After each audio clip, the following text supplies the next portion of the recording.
নমস্কার বন্ধুরা, দেবাশিস কুকিং চ্যানেলে তোমাদের সবাইকে স্বাগত। আজকে আমি অসাধারণ রুটি দিয়ে খাওয়ার মতো ভেন্ডি ড্রাই মশলা রেসিপি তোমাদের দেখাবো।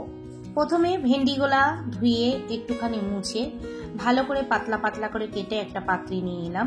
এবার এর মধ্যে আমি হলুদ, জিরে, ধনে, লঙ্কা, লবণ, বেসন, একটু রিফাইন তেল বা সর্ষে তেলও দেওয়া যায়, আমি এখানে রিফাইন তেলটাই দিয়েছি, আর এখানে বেসন 2 চামচ আমি এখানে দিয়েছি। তো এবার এটাকে ভালো করে মিক্স করে নেব।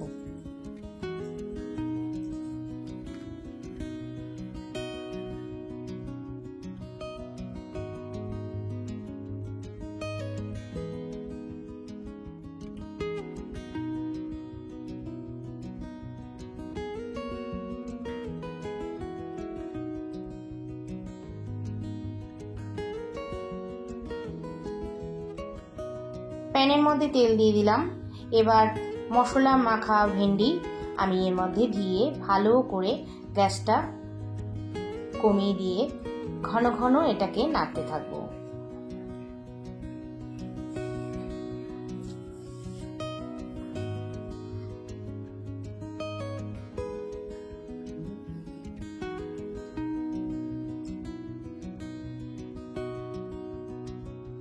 আঁচটা কমিয়ে ঘন ঘন কিন্তু নাড়তে হবে, খেয়াল রাখতে হবে যাতে নিচ দিক দিয়ে না লেগে যায়, যেহেতু আমি বেসন দিয়েছি তার জন্য। আবার প্যানের মধ্যে বেশি করে তেল দিয়ে দিলাম। তেলের মধ্যে জিরা, রসুন কুচি দিয়ে দিলাম। যতক্ষণ না তেল থেকে ফ্লেভার আসে রসুনের, ততক্ষণ আমি রসুনটাকে হতে দেব। আর এর মধ্যে আমি একটুখানি আজওয়াইন দিয়ে দিলাম।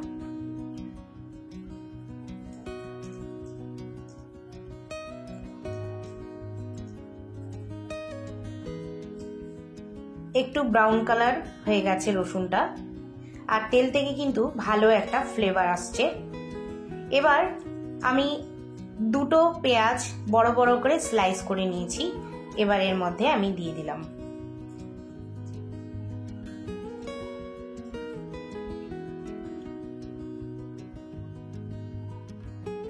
পেঁয়াজটা হালকা কালার হওয়া অবধি ভাজতে থাকবো।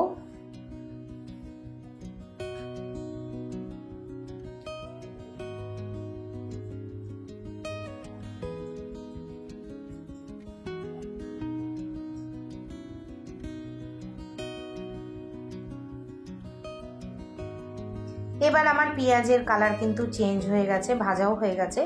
এবার যে ভেজে রেখেছিলাম ভেন্ডিটা, সেটা আমি এখানে দিয়ে দিলাম।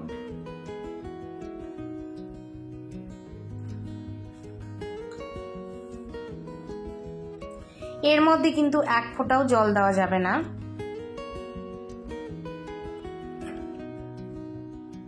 আমি যখন ভেন্ডিটা মেখেছিলাম তখন একটুখানি লবণ দিয়েছি, আবার এখানেও আমি একটুখানি আন্দাজ মতো সামান্য লবণ দিয়ে দিলাম। এবার কালার হওয়ার জন্য একটুখানি কাশ্মীরি লঙ্কার গুঁড়ো দিয়ে দিলাম। ভালো করে নেড়ে নিচ্ছি।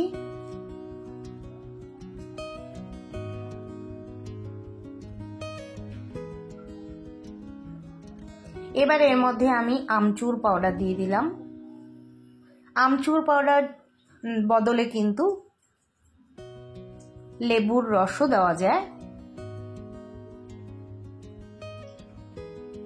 এবার এর মধ্যে আমি একটুখানি গরম মশলা দিয়ে দিলাম, দিয়ে আবার কিছুক্ষণ নেড়ে নিচ্ছি।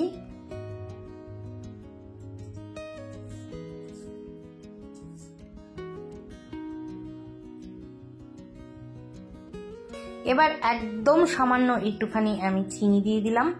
চিনিটা কিন্তু অপশনাল, আমি এখানে তরকারিটাকে ব্যালেন্স রাখার জন্য আর স্বাদটাকে দ্বিগুণ করার জন্য আমি চিনিটা দিলাম।